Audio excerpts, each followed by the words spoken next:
Bismillahirrahmanirrahim. Assalamualaikum warahmatullahi wabarakatuh. Selamat datang di channel saya. Di sini saya akan menjelaskan terhadap tugas dari hukum pajak itu sendiri. Sebelumnya, perkenalkan nama saya Nur Hadi dengan NIM 11111900069 semester 5 kelas I dari Universitas Sultan Ageng Tirtayasa, Fakultas Hukum, Prodi Ilmu Hukum.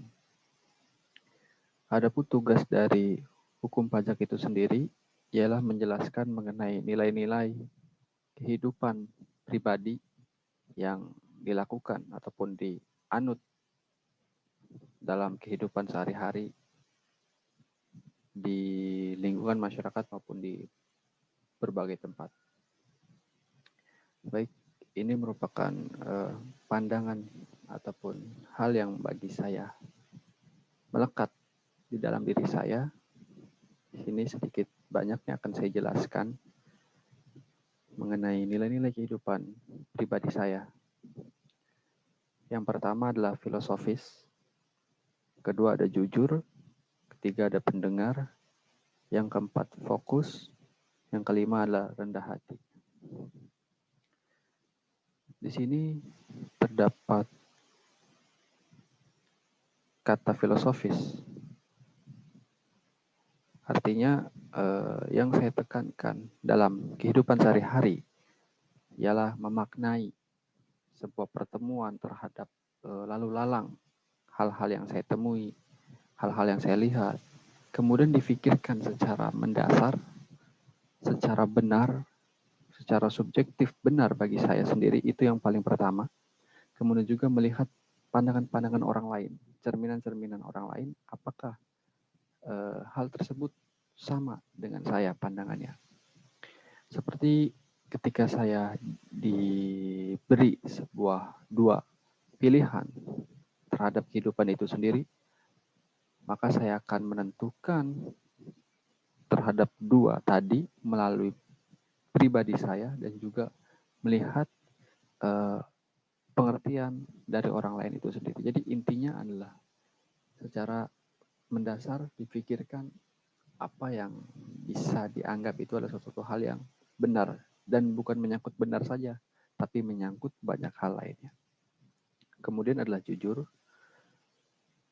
Ini adalah sesuatu hal yang barangkali belum saya tepati sepenuhnya, karena memang sangat sulit sekali menjadi seseorang yang jujur. Tapi saya menekankan ini untuk sebagai motivasi saya ke depannya bahwa manusia yang paling langka di muka bumi ini adalah manusia yang memiliki kriteria jujur. Karena banyak orang-orang yang cerdas, orang-orang yang pintar, orang-orang yang memahami segala banyaknya teori. Tetapi jika tidak diselingi dengan jujur, maka itu akan menjadi suatu hal yang sia-sia. Begitupun dengan saya. Maka ketika saya menaruh kata jujur ini, mudah-mudahan ke depannya menjadi suatu hal yang ataupun pribadi yang baik lagi, terutama jujur. Kemudian yang ketiga ada pendengar. Kalau mungkin kita pernah melihat berdialog dengan orang dan menilai bahwasanya orang yang banyak bicara, orang yang banyak mengeluarkan kalimat-kalimat, teori-teori, pengertian-pengertian ya, dan apapun itu, mungkin kita menganggap secara dasarnya adalah orang itu adalah orang yang cerdas, orang yang paham, orang yang berintelek, memiliki IQ yang luas dan lain sebagainya. Tetapi bagi saya, melihat seseorang itu bukan hanya dari bagaimana orang itu berbicara, tapi bagaimana juga dia menyikapi dari lawan bicaranya, dari pandangan yang dia dapat. Maka saya memasukkan seseorang yang menjadi pendengar adalah seseorang yang berkualitas. Orang yang berkualitas dalam arti adalah orang yang memiliki kriteria yang baik, kriteria yang sangat mumpuni, bernilai untuk dia hidup.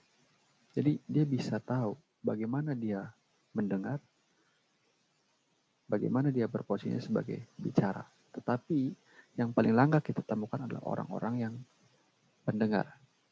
Kita bisa lihat di dalam dialog-dialog politik misalkan, di dalam dialog-dialog debat maupun yang menyangkut dunia-dunia seperti itu.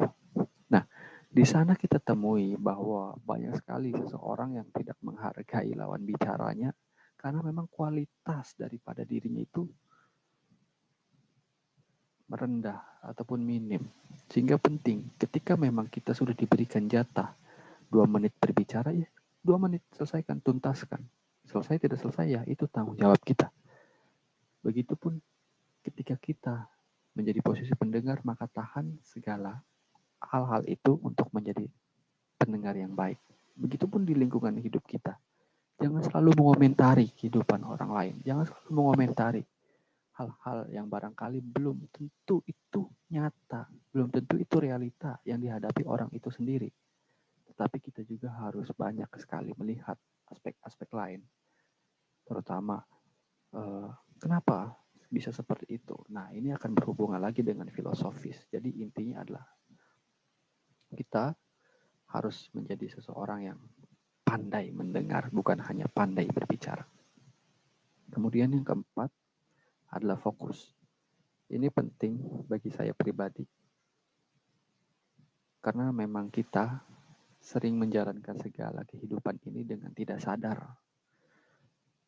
Dengan raga yang ada di A, kemudian jiwa yang berada di titik B. Dan ini yang menjadi tidak sinkron di dalam hidup itu sendiri.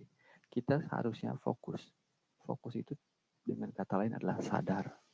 Sadar bahwasanya kita manusia, sadar bahwasanya kita berada di tempat yang sangat luas, tempat yang sangat indah, kalau misalkan kita berada di tempat indah. Dan kita harus bisa menyelesaikan, harus bisa beradaptasi di dalam lingkungan itu sendiri.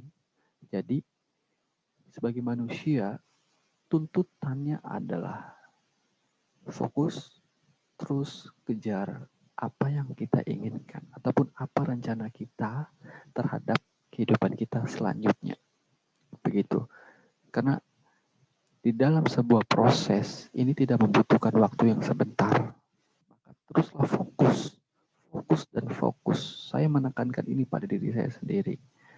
Baik dalam membaca buku, baik dalam berdiskusi, baik dalam menjadi sebuah audien terhadap panel-panel tertentu di sebuah diskusi. Saya mencobakan fokus di situ, apa yang menjadi pembicaraan dan apa makna-makna yang disampaikan oleh mereka. Dan ini menjadi payung hidup sendiri bagi saya ketika saya melihat selingkungan saya, melihat alam semesta ini, ternyata memang saya hanyalah manusia kecil yang kalau tidak memiliki titik fokus, saya akan buyar dan akan pecah kemana-mana. Dan itu masih saya sadari sekarang, masih saya alami sekarang. Maka saya mencoba ke arah sana untuk bagaimana saya sebagai manusia menjadi manusia yang seutuhnya. Sehingga target saya, cita-cita saya, maupun hal-hal yang di depannya ini akan insya Allah tercapai. Kemudian rendah hati.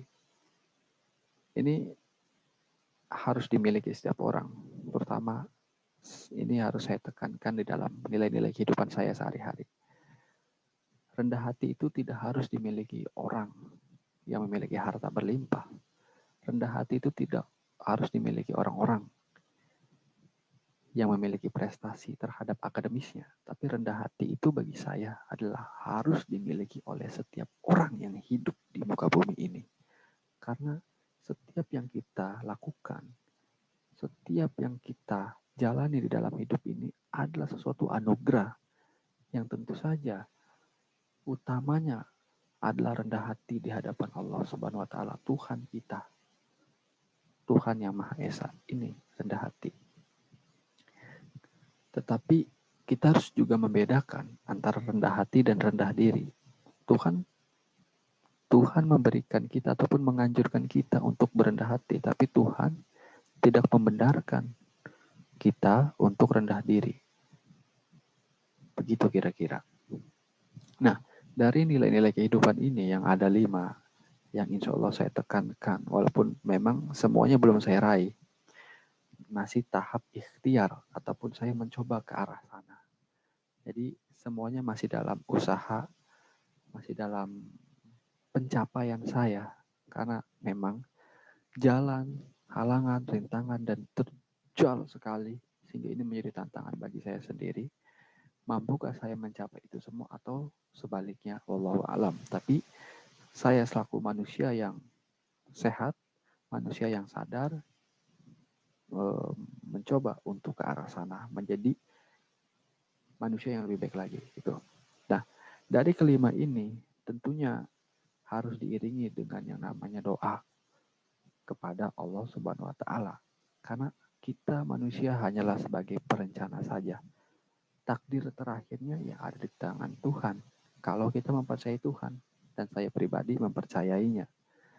Nah, segala rencana yang kita susun, rondon setiap hari yang kita tentukan, jam sekian mau ngapain, hari ini mau ngapain, bulan sekarang mau baca buku apa, bulan depan mau baca buku apa,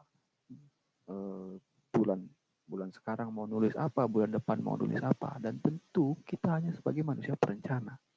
Yang menentukan adalah Tuhan, Allah. Banyak sekali hal yang sudah saya alami, contohnya ya.